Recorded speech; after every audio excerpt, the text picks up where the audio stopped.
Clark Stork here again, the Director of Communications with Golf Saskatchewan. As we continue our features on the 2020 Saskatchewan Golf Hall of Fame inductees, and a familiar face to everybody in the golf community across Saskatchewan, Mr. Brad Phelps is one of the five going in.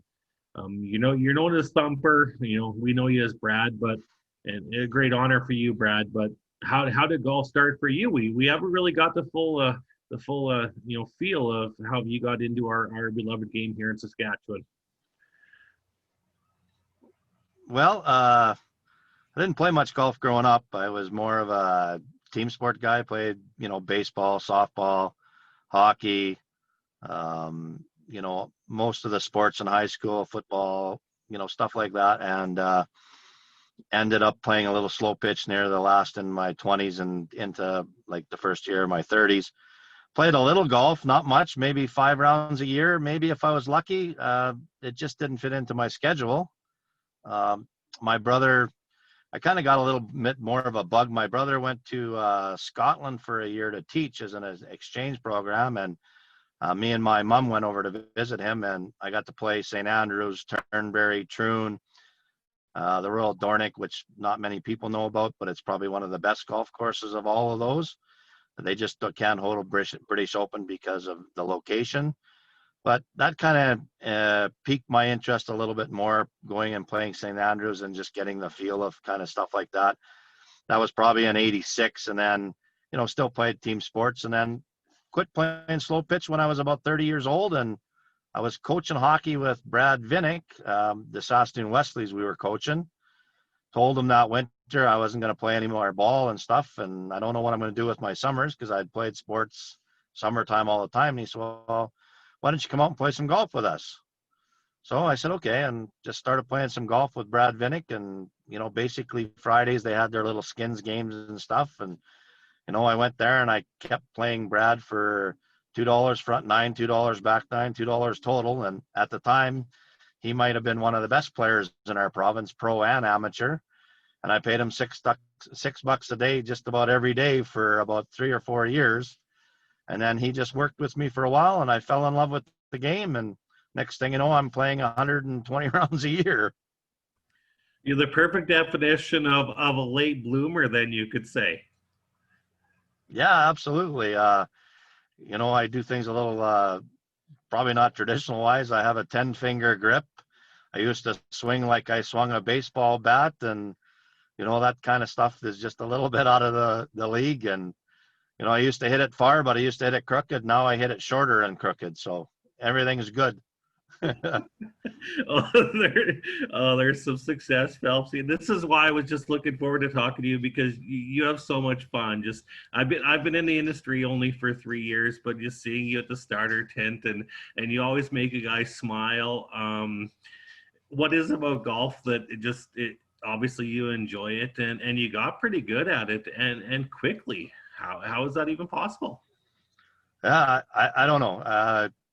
It's just one of those things. When I first started, I guess I was like the young guys. The young guys have no fear. I was 30 years old, not knowing any different, had no fear. I was like a 15-year-old well, most guys will tell you my body's about 20 years older than my actual age. So I was about a 15-year-old and about a 50-year-old body when I was 30, and didn't have any fear. So you kind of get the mindset that, you can do stuff. And I'd played a high level ball. So being around and being competitive was part of it. That didn't scare me as much. And then, of course, you get the hints from like Brad Vinnick and a few other pros like Don Ludwig, who helped me out a little bit. And then, I started to play, and then I got a chance to spend lots of time with a good friend of mine, Colin Coben. And he taught me a lot of the other about how to play golf and how to conduct yourself and on a golf course. Cause I'm a little rough around the edges, we might say. I like to have fun. As everybody knows, I'll sit down and have a beer with anybody and BS with anybody about anything. I might tell you a few lies and like I do know what I'm talking about, but I can usually do that. And so I had to learn a little bit of that way, but success came actually a lot quicker than I thought. It really did.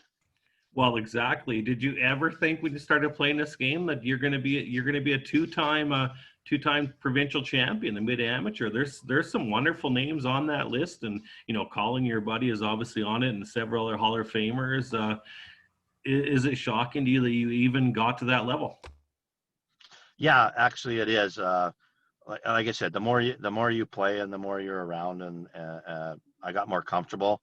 The more I thought I could possibly win, but I also understand golf. Only one person wins in a 3 or 4 day tournament, and you got to have some breaks go your way, and you got to play good. And we do have so many good players in our province, like the Colin Cobans, the Tyler Wrights.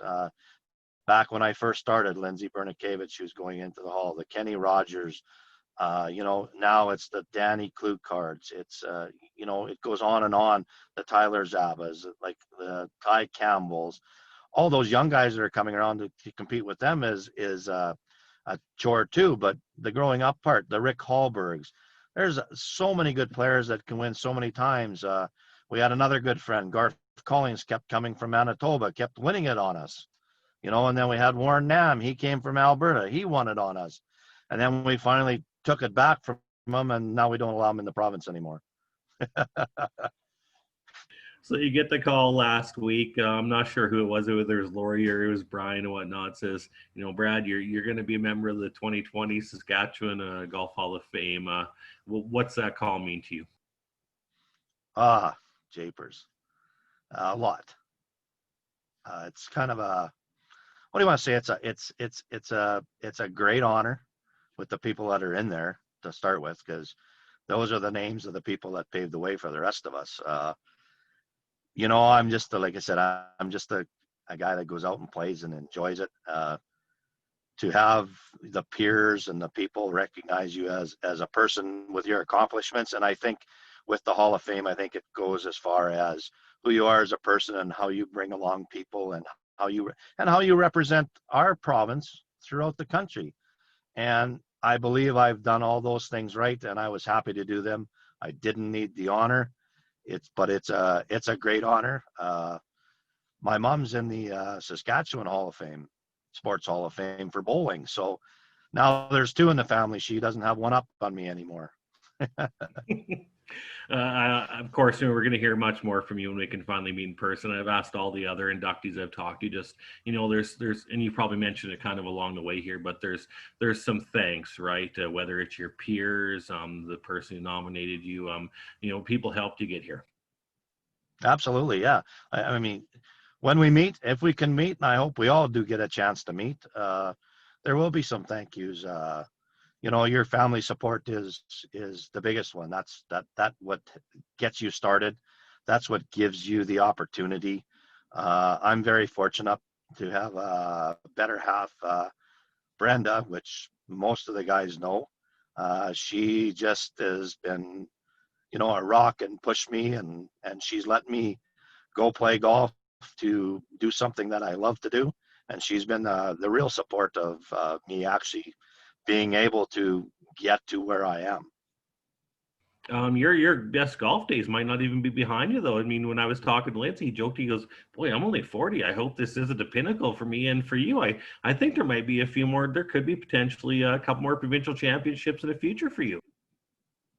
Well, we hope so. I mean, I'm not giving up yet. I know the body's kind of sore and tired, but you know what? The mind's still kind of there, and we can still get. I mean, I say I'm short and crooked, but I can still get it out there a bit. And so, all you need is to have a good 4 days. And, I still believe I can. Turning senior this year was, I get a chance to play with some of the guys more your age. But still, there's a ton of great golfers in that category. So it's not like you think you can go in and just, here I am, and start winning. It just doesn't happen that way. So it'll be interesting.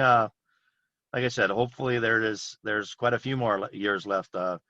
My buddy, and everybody knows, Colin Coben, 65, he still competes and he still goes out there. So I'm only 10 years younger than him, so I'm hoping to have at least 10 more good ones, and maybe longer.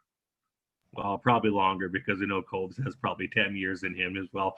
I look forward to it every year, and I look at the start sheets, and I look forward to your group coming up because I know you're a blast just to say hi to, and I knew this interview would be fun.